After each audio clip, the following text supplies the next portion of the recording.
तालिबान के साथ लश्कर जैश के 1000 आतंकवादी अफगान सरकार के खिलाफ जंग में शामिल। लश्कर जैश 200 का समूह बनाकर 1000 पाकिस्तानी आतंकी दे रहे हैं तालिबान का साथ। लश्कर और जैश का हाथ मिलाना भारत के लिए बड़ी चिंता का सबब। पूर्वी और दक्षिण पूर्वी अफगानिस्तान में तालिबान के साथ लश्कर, पाकिस्तान और बलूचिस्तान सीमा पर लश्कर जैश के आतंकवादी, लश्कर और जैश के आतंकवादी भी तालिबान के आतंकियों के साथ मिलकर वहां की सरकार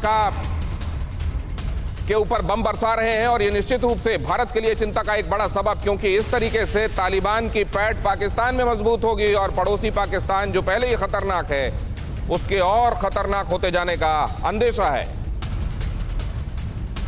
सुमित चौधरी हमारे संवाददाता इस बारे में और ज्यादा जानकारी दे रहे हैं। सुमित, 80 से 85% अफगानिस्तान पर कब्जे का दावा तालिबान की तरफ से हो रहा है। बाहर जो खबरें आ रही हैं, फैक्ट क्या है?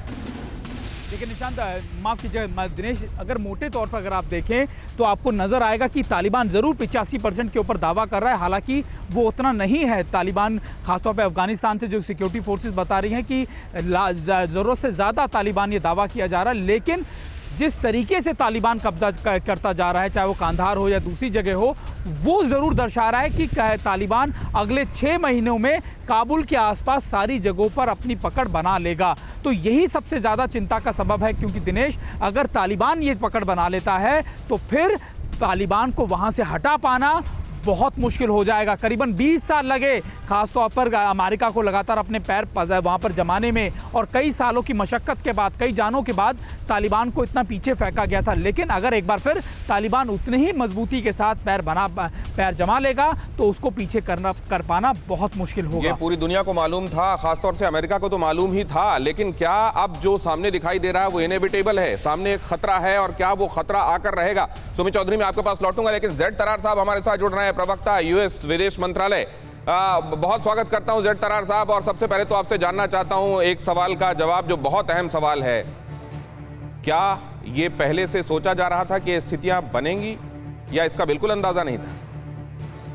जी दिनेश जी, शुक्रिया बहुत बहुत। देखिए, सदर बल्कि राष्ट्रपति बाइडेन ने बहुत स्पष्ट तरीके से ये कहा है कि हम 20 साल पहले, और ये बहुत अहम चीज़ है कि हम 20 साल पहले अफ़गानिस्तान में एक ही वजह के लिए गए हैं, और वो था अल-कायदा को ख़त्म करना और 9/11 के लिए, जैसे आपने कहा, 9/11 को जवाब देना। और वो हम सालों से दे चुके हैं।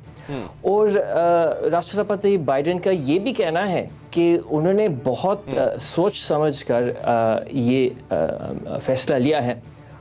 और हमने जब ये फैसला लिया है अपने ट्रूप्स को निकालने से, बूट्स ऑन द ग्राउंड को निकालने से अफगानिस्तान में, हमने इसलिए लिया कि हम जानते हैं कि इस मसले का कोई ताकत से हल नहीं होगा, ये बातचीत से हल होगा।